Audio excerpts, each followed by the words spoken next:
been too long since we visited the Yodobashi Top 10. I just got bored.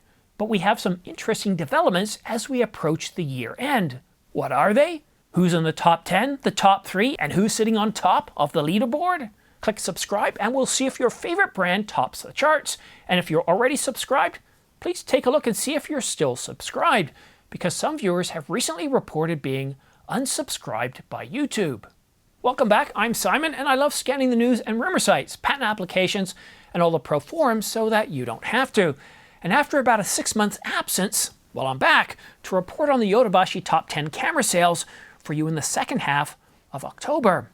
So why the absence? Well, honestly, I found it to be a little bit boring. We didn't have any major new cameras or lenses to shake things up, but we do now.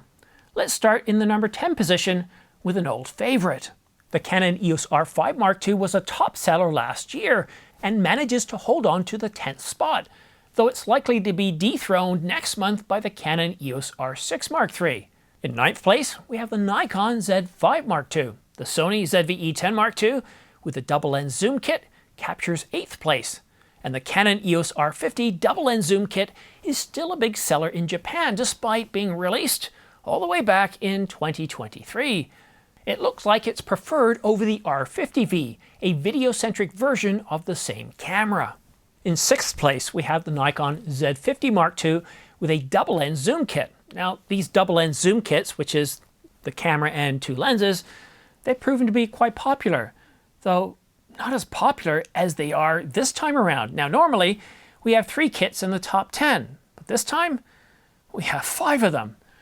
Early Christmas, perhaps? That's what I'm thinking. I was interested in getting my son the R50, but you know what? He said, you know what, Dad? I still want to stick with my DSLR, proving that DSLRs certainly aren't dead. Our second of 3 Sony cameras is the Sony A7C Mark II, holding on to 5th position. Will Sony place in the number 1 spot? Well, in 2024, Sony did dominate the top 5 position on a regular basis, often nailing the number 1 spot. So stay tuned as we're going to turn to number 4 with the Fujifilm XM5 and the XC 15-45mm. And in the 3rd position, well, we have a Sony for you, our last Sony of the bunch, and that's the Sony A7C Mark II lens kit. Now I know what you're thinking, you already talked about the A7C.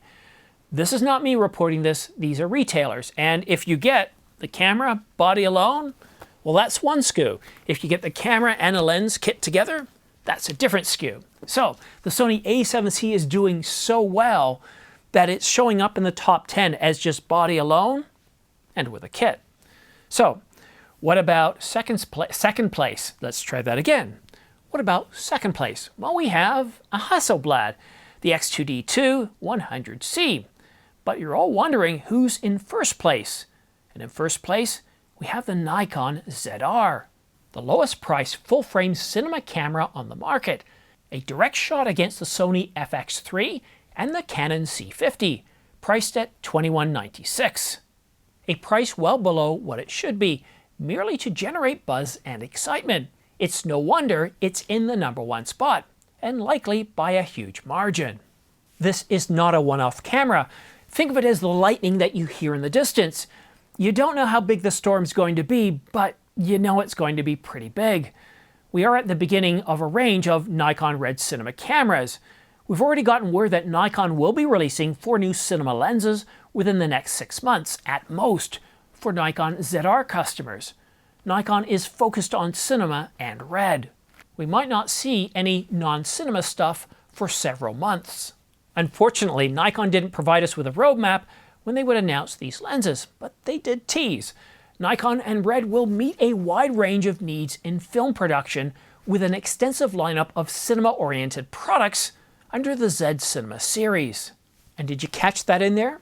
They talked about film production. Now, film production, cinema lenses, and bodies aren't cheap. That's why at $2196, their first intro into this segment, the new Z Cinema series, well, is a big deal. Now, with Nikon's focus on building up their cinema line, Nikon also said, I would like to officially announce that Nikon is now developing a range of cine lenses in a variety of focal lengths.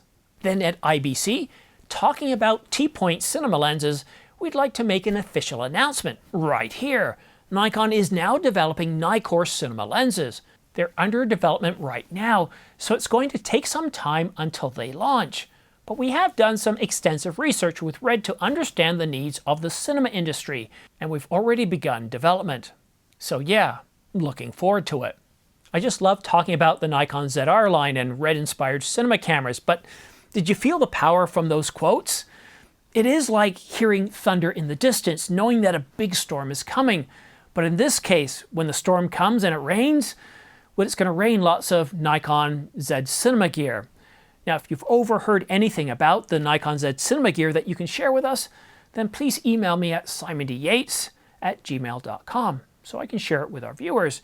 And if you are interested in ordering any of the cameras that we've talked about in this video, whether it be the Nikon ZR or even pre-ordering the Sony A7 IV when it's going to be announced on December the 2nd, then please consider using my affiliate links down below in the United States to Adorama and B&H, to Wax Photo and Video in the United Kingdom, and Photocop in Europe. Thank you so much for using these links. For those of you that have used them in the past, it is very much appreciated. I just want to take this moment to say, for those of you that joined my live stream and used my pre-order links there, thank you. It really does matter. It literally keeps the lights on, and it's very much appreciated. So thank you from the bottom of my heart. I'm going to try to get back to doing more of these Yodobashi top 10s, but I'm not going to commit to doing every single one.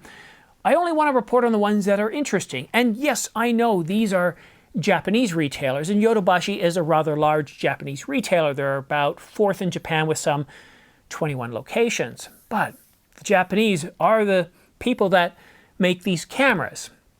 Sony, Nikon, Panasonic, Fuji, Canon, and of course Sigma and Tamron. They're all Japanese companies. So when the Japanese say these are the cameras we like, I think it is important to take notice.